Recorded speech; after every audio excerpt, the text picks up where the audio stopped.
අදත් මගේ යාළුවෝ අයිබන් කියලා ආදරෙන් පිළිගන්නවා. ඉතින් අද අපි කතා කරන්න යන්නේ ඔයාලා කලින් දැක්ක වගේ pop-up window animation එකක් හදාගන්නේ කොහොමද කියලා.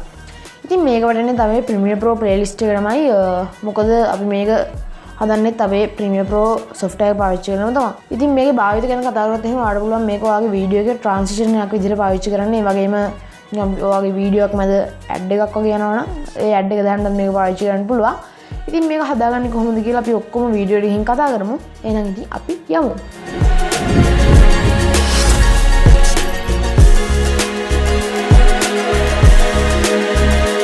ඔයා මුලින්ම එන්න Photoshop software එකට ඊට පස්සේ ඔයාලගේ මේ layer 0 කියලා තියෙන ඔයාගේ background එකේ මේ විදිහට මේ eyeball mark එක select කරලා ඉවරලා මේක පේන්න නැති කරගන්න hide කරගන්න. ඊට පස්සේ යන්න මෙතනින් rounded rectangle tool එකට මම මෙතනින් rounded rectangle එකක් වෙනවා Photoshop වලින් ඇඳගන්නේ. මට Premiere Pro වලින් මේක ඇඳගන්න ක්‍රමයක් හම්බුනේ නැති හින්දා ඔයාලට Premiere Pro වලින් මේක ඇඳගන්න ක්‍රමයක් හම්බුනොත් එහෙම කිසිම ප්‍රශ්නයක් නැහැ. ඔයාලා Premiere Pro වලින්ම ඇඳගන්න. ඊට පස්සේ ඔයාලා මේ rounded rectangle එක හරියටම මේකේ page එකේ size එකටම ඇඳගන්න. මෙහෙම ඇඳගත්තයින් පස්සේ ආයෙත් move tool එකට ගිහිල්ලා ඉවරලා මේකේ rounded rectangle එක layer එක select කරලා ඉවරලා control T ඔබන්න. ඊට පස්සේ මේ විදිහට transforms එයි. ඊට පස්සේ ඔයාලා මේක පොඩ්ඩක් හදාගන්න මේකේ page එකේ size එකටම හරියටම. හරි මම මේ විදිහට හදාගත්තා. ඊට පස්සේ ඔයාලා move tool එක ගන්න. අපි මේක මේ විදිහට page එකේ size එකටම හදාගන්නේ. ඔයාලා දන්නේ නැති මෙතන 1080x920 resolution එකට තමයි මේක හදාගන්නේ. නිකන් HD resolution එක වගේ පේන්න. ඊට පස්සේ ඔයාලා මේකේ rounded rectangle එක select කරලා ඉවරලා මෙතන fill එකට none දෙන්න. ඔයාලට fill එකක් ඕන නම් එහෙම මේ fill එක තියාගන්න. ඒත් කමක් නැහැ.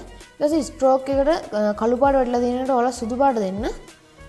ඊට පස්සේ මෙතන pixel එකයි stroke එකේ තියෙනවා කියලා පෙන්නන්නේ. ඔයාලා ඒක ටිකක් මේ විදිහට අගේ වැඩි කරගන්න. මම තව ටිකක් වැඩි කරගන්නම්. තව ටිකක් අඩු කරගන්න. මේ වගේ තියාගන්න. ඊට පස්සේ ආයෙත් move tool එකට ගියාම මේක මේ විදිහට නැති වෙනවා. ඊට පස්සේ ඔයාලා මෙතන ඔයාලා වෙන තව ටිකක් යට ආවහම මම මේ properties panel එක ටිකක් මේ විදිහට lock කරගන්න. මේ විදිහට යටට ආවහම ඔයාලා මේකේ adjust එක round කරගන්න පුළුවන්. මේ විදිහට ඔයාලගේ ඇහි මට්ටමට නිකන් ඇහැට ලස්සනයි කියලා හිතන ගානට මේ adjust එක round කරගන්න පුළුවන්. මම තව ටිකක් round කරගන්නම්. මේ වගේ මම මේක round කරගන්නවා. ඊට පස්සේ ආයෙත් move tool එක අරගෙන rectangle එක select කරලා control T ගහලා ඉවරලා alt එකත් එක්ක මේක මේ විදිහට size එකෙන් ටිකක් අඩු කරගන්න. එතකොට ඔයාලට මේ විදිහට rectangle එක එනවා. මම alt එකත් එක්ක ගන්න කිව්වේ ඔයාලගේ transform settings වෙනස් නොවීම ඔයාලගේ මේ rectangle එකේ size එක අඩු වෙන නිසා. ඊට පස්සේ files වලට යන්න. export ඊට පස්සේ export as ගිහිල්ලා ඉවරලා මෙතන PNG කියන ෆෝමැට් එක තෝරන්න. නැත්නම් ඔයාලට rectangle එක විතරක් ගන්න විදියක් නැහැ.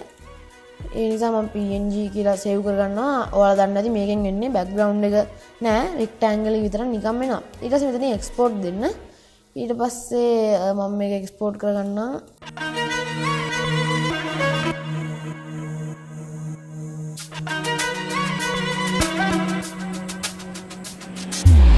හරි ඊට පස්සේ අපි යමු Premiere Pro වලට මේක ඉදිරි ටික කරගන්නේ කොහොමද කියලා බලන්න. හරි මම මේ විදිහට Premiere Pro software එකට ආවා. මම use කරන්නේ Adobe Premiere Pro CC 2017 version එක. ඔයාලා Premiere Pro ගැන වැඩි දැනුමක් නැත්නම් මගේ basic tutorial එක බලන්න පුළුවන්. උඩින් link එක වැටෙයි. හරි මම මේ විදිහට මට ඕන වෙන footages ටික import කරන්න තියෙනවා. ඒ වගේම මෙතන background එකට මම footage එකක් දාගෙන තියෙනවා. හරි ඔයාලා මුලින්ම කරන්න ඕන ඔයාලගේ rectangle එක මේකට import කරගන්න එක. මෙතන යටම layer එකට ඔයාලා rectangle එක import කරගන්න එපා. එකක් උඩ layer එකට import කරගන්න.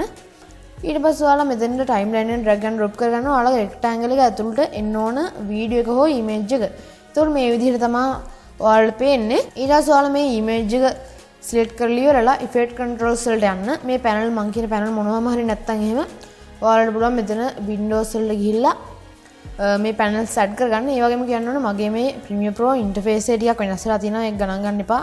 එකම panels ටික තමයි තියෙන්නේ. ඊට පස්සේ ඔයාලට මෙතන teleport PNG කියලා තියෙන මගේ මේ image එක ඔයාලගේ ඉමේජ් එක වීඩියෝ එක සිලෙක්ට් කරලා ඉවරලා ඔයාලා මේක ස්කේල් එක ටිකක් අඩු කරගන්න මේ රෙක්ටැන්ගල් එකට හරියන විදිහට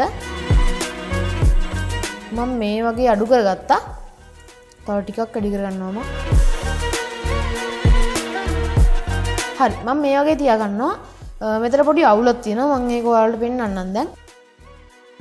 ඒක තමයි මෙන්න මේ වගේ මෙතන රෙක්ටැන්ගල් එකේ රවුන්ඩඩ් එජ් එකෙන් මේ අපේ පින්තූරේ හෝ වීඩියෝ එකේ එජ් එක මෙහෙම එළියට පනිනවා.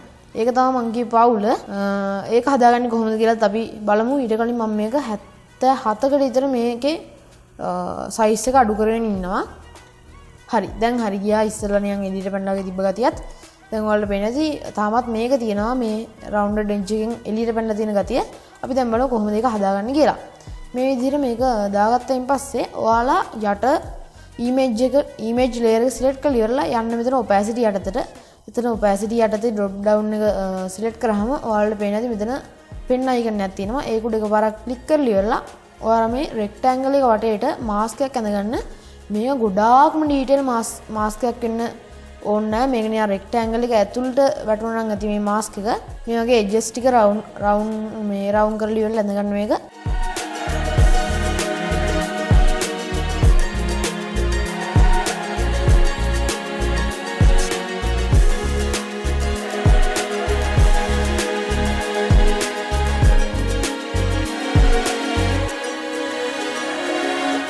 හරි මම මේ විදිහට ඇඳගත්ත මේ මාස්ක් එක ඔයාලට දැන් පේන ඇති අර කලින් තිබ්බ මේ එජස් වලින් මේ පින්තූරේ එළියට පැනමු ගතිය නැති වෙලා තියෙනවා. මෙතන මාස්ක් එකෙන් ඒ පින්තූරේ වැහිලා ගිහින් තියෙනවා. ඊට පස්සේ ඔයාලගේ මේ යටින් තියෙන ඉමේජ් එක සහ මේ රෙක්ටැන්ගල් එක දෙකම සිලෙක්ට් කරලා ඉවරලා මේ විදිහට රයිට් ක්ලික් කරන්න. ඊට පස්සේ නෙක්ස්ට් කියන එක දීලා ඉවරලා ඕකේ කරන්න.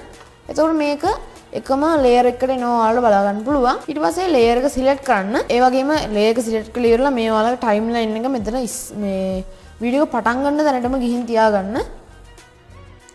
ඊට පස්සේ ඔයාලගේ මේ ලේයර් එකට මෙතන පොසිෂන් සහ ස්කේල් කියන දෙකේ මේ ඉස්සරහින් තියෙන ස්ටොප් වොච් එක සිලෙක්ට් කරලා ඉවරලා කී ෆ්‍රේම් එකක් ඇඩ් කරගන්න. මෙතනත් ඔයාලට පේන ඇති opacity කියන එකත් ඔයාලා ඇඩ් කරගන්න ඕනේ. ඒක නම් ඔටෝම ඇඩ් වෙලා තියෙන්නේ. ඊට පස්සේ ඔයාලගේ මේ ඉෆෙක්ට් එක පටන් ගන්න ඕන තැනට මේ වගේ ගිහිල්ලා ඉවරලා එතනටත් මේ වගේ ඉෆෙක්ට් කන්ට්‍රෝල්ස් පැනල් එකට ගිහිල්ලා මෙන්න මෙතනින් මේ key frame ඇඩ් කරගන්න. හරිය key frame එක ඇඩ් කරගත්තයින් පස්සේ ඔයාලා මෙතන motion කියන එකට එකපාරක් ක්ලික් කරලා ඉවරලා මේ මෙතන මැදින් ගන්න anchor point එක මෙතන වීඩියෝ එකේ යටටම අරන් එන්න. ඔයාලට පේනවාද මේ විදිහට මේක වීඩියෝ එකේ යටටම anchor point එක ආවා. ඊට පස්සේ ඔයාලා මෙතන ස්කේල් එක අඩුම කරන්න. ඔයාලට පේන්නේ නැති එක අඩුම වෙලා ගියා. ඊට පස්සේ opacity එකත් අඩුම කරන්න. ඊට පස්සේ ඔයාලා තවත් frames 3ක් විතර ඉස්සරහට යන්න. ඔයාලට මේ animation එක ගොඩක් වේගෙන් වෙන්න ඕන නම් ඔයාලට අඩු frames ගණනක් ඉස්සරහට යන්න පුළුවන්. හිමීට වෙන්න ඕන නම් ඔයාලට වැඩි frames ගණනක් ඉස්සරහට යන්න පුළුවන්. මට සාමාන්‍යයෙන් 3 කියන ගාන සෙට් වෙනවා. එහෙනම් මම 3ක් ඉස්සරහට යනවා. 1 2 3යි. ඊට පස්සේ ඔයාලා ස්කේල් එක දාගන්න 100ටම. ඊට පස්සේ ඔයාලා opacity එකත් දාගන්න 100ටම. එතකොට ඔයාලා මේ විදිහට මේක ඇඩ් කරනවා බලා ගන්න පුළුවන්. ඊට පස්සේ මේ 100 කියන එක මම තව ටිකක් වැඩි කරගන්නවා 110ක් විතර. හරි මේ ගාන මට හොඳයි. ඊට පස්සේ මම මේක තව ටිකක් මෙතන පොසිෂන් වලින් මේක යටට ගන්නවා. හරි මේ ගාන වගේ මට හොඳයි. අපි මේක ටිකක් ප්ලේ කරලා බලමු. හරි මෙහෙම තමයි අපිට මේක පේන්නේ. ඔයාලට පේන්නේ නැති. ඔයාලා ඊට පස්සේ මේක ෆ්‍රේම් එකෙන් ෆ්‍රේම් එක පිටිපස්සට ගිහිල්ලා මේ ඉෆෙක්ට් එක පටන් ගන්න පළවෙනි ෆ්‍රේම් එකට යන්න. ඊට පස්සේ මම ඔයාලට Google Drive එක link එකක් දාලා තියෙනවා මේ වගේ පොඩි audio clip එකක්. ඔයාලට ඒක download කරගන්න පුළුවන්. නැත්නම් කොහෙන් හරි හොයාගත්තත් හරි. මගේ මෙතන මේ clip එකේ වීඩියෝ එකත් එක්කමයි ඇවිල්ලා තියෙන්නේ. මම ඔයාලට audio clip එක විතරක් දාන්නම්. ඒ නිසා මට ස්ටෙප් එකක් වැඩි වෙනවා. මේ ක්ලිප් එක උඩ එකපාරට රයිට් ක්ලික් කරලා ඉවරලා මෙතන අන්ලින්ක් දීලා ඉවරලා මෙතන උඩ වීඩියෝ ක්ලිප් එක මෙහෙම ඩිලීට් කරගන්න ඕන. ඊට පස්සේ මම මේක හරියටම ටිකක් මේ විදිහට ටයිම්ලයින් එක zoom කරලා මෙන්න මේ වගේ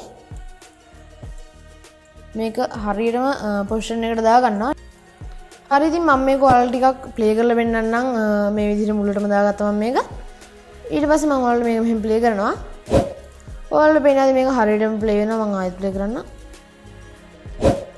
හරි. ඉතින් ඔයාලට මේක මෙහෙම තමයි හදාගෙන තියන්නේ. මීට වඩා නම් වැඩි දෙයක් නැහැ. ඔයාලට මේක වෙනස් කරගන්න ඕන. ඔයාලගේ ක්‍රියේටිවිටි එක මත මේක වෙනස් කරගන්න පුළුවන්. ඔයාලගේ නිකන් ටේස්ට් එක මත. මම හිතනවා ඔයාලට මගේ මේ වීඩියෝ එක වැදගත් නැද්ද කියලා. එහෙම වැදගත් වුණා කියලා හිතනවා නම් මාව ලයික් කරලා සබ්ස්ක්‍රයිබ් කරන්න. ඒ වගේම ඔයාලා යාළුවන්ට දාන්න ෂෙයා කරන්න. ඒතකොට සබ්ස්ක්‍රයිබ් කරද්දී එහා පැත්තේ තියෙන බෙල් අයිකන් එක ක්ලික් කරලා all select කරලා තියාගන්න අමතක කරන්න එපා. ඉතින් ආවේ WhatsApp group එක සහ Discord server එක තියෙනවා. මම links දාලා තියන්නම් පල්ලා description එකේ. ඉතින් ඔයාලා ඒවට join වෙලා මාත් එක්ක ප්‍රශ්න එහෙම සාකච්ඡා කරන්න පුළුවන්. ඔයාලා තියෙන ප්‍රශ්න කතා කරන්න පුළුවන්. එහෙනම් ඉතින් ආවද මේ වගේ වීඩියෝ එකක් හම්බෙන්න බලාපොරොත්තු වෙනවා. අද සමු ගන්නවා. ආයිබෝවන්.